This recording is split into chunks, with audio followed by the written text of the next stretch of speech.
যাকে দেখে আপনার প্রচণ্ড মায়া হয়, প্রচণ্ড ভালোবাসা হয়, এই মানুষটা আপনাকে ইগনোর করলে কষ্ট লাগে।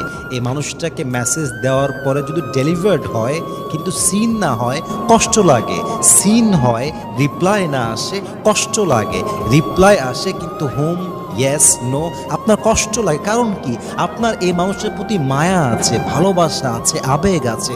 যতক্ষণ পর্যন্ত মায়া থাকবে আপনার এক্সপেকটেশনটা কমবে না। আর যতক্ষণ পর্যন্ত মানুষের মনে আশা থাকে আরেকজনের থেকে, মানুষের জীবনটা খুশি হতে পারে না, সুখী হতে পারে না। আশা যত বেশি, কষ্ট তত বেশি। আশা যত কম, কষ্ট তত কম।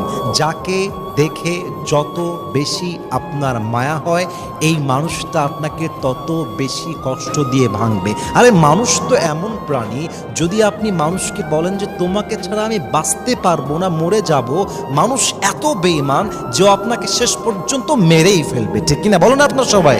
এই জন্য কখনো কোনো ব্যক্তির প্রতি অতিরিক্ত মায়া রাখবেন না।